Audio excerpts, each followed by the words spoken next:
गरुड़ जी बोले देखो अब हम बूढ़े हो गए हैं, हमसे युद्ध करते नहीं बनता। हिरण्याक्ष वहां से चला आ रहा था, रास्ते में देखा नारद जी नारायण नारायण करते हुए जा रहे थे।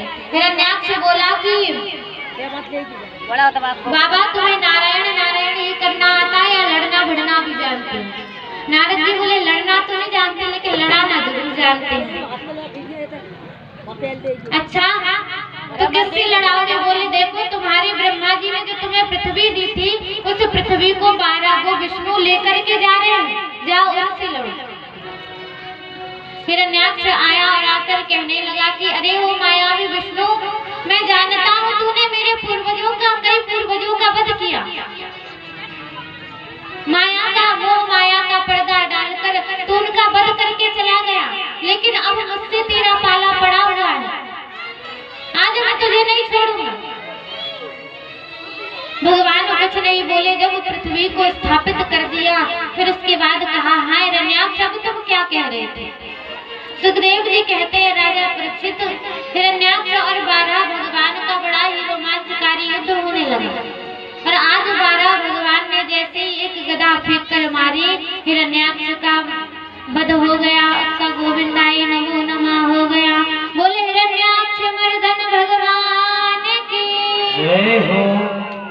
आज सुखदेव जी कहते हैं राजा परीक्षित, मनु और शतरूपा को आदेश दिया तो मनु और शतरूपा ने सबसे पहले 3 कन्याएं उत्पन्न की, आकृति देवहूति प्रसूति,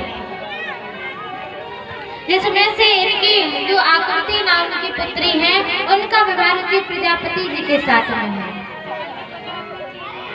और जो प्रसूति है उनका विवाह दक्ष प्रजापति जी के साथ में हुआ।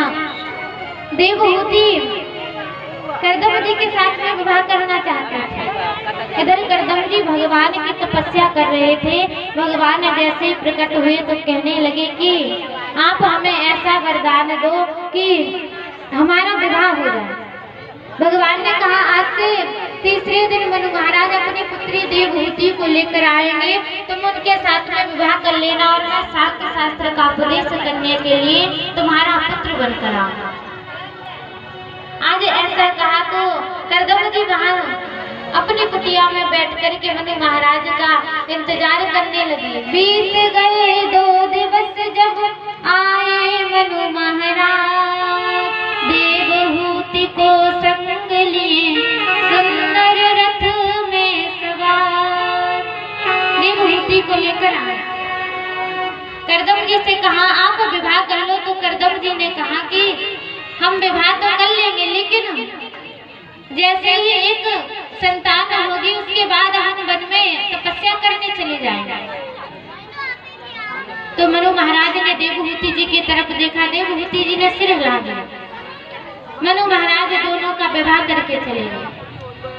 करदम जी तो विवाह के बाद समाधि में चले गए, लेकिन आज जब वो समाधि में चले गए तो देवहूति माता बड़ी ही उनकी सेवा करती। आज जब समाधि के बाद आए, पूछा देवी तुम कौन हो? तो देवहूति जी बोली मैं आपकी पत्नी। करदम जी बोले आपने मेरी इतनी सेवा की। दोनों कामुक विमान पर सवार होकर आज देखा कि 9 कन्याएं उत्पन्न हो गई। करदम जी को लगा कि लगता है अब तो हम सृष्टि में फंस गए, इस गृहस्थ आश्रम में फंस गए। दंड कमंडल उठाया और वन की ओर चल दिए। तभी माता देवहूति ने पैर पकड़ लिया कि महाराज घर में 9 कन्याएं हैं, इनका भरण पोषण कौन करेगा, इन्हें कौन खिलाएगा। तभी करदम जी महाराज को याद आया कि भगवान ने कहा था मैं तुम्हारे यहाँ पुत्र रूप में जन्म लूंगा। आज करदम जी महाराज रुके रहे और आज भगवान सांख्य शास्त्र का उपदेश करने के लिए कपिल देव रूप में प्रकट हो गए। बोलिए कपिल देव महाराज की। आज कपिल देव जी जैसे ही आए, सारे देवता स्तुति करने के लिए आए, तभी ब्रह्मा जी के साथ में ब्रह्मा जी के 9 पुत्र आए। तो करदम जी ने अपनी 9 कन्याओं का विवाह ब्रह्मा जी के 9 पुत्रों के साथ में कर दिया। करदम जी वन की ओर चले गए तपस्या करने। माता देवहूति अकेली बची तो कपिल देव जी को तिलक किया और आसन पर बिठा करके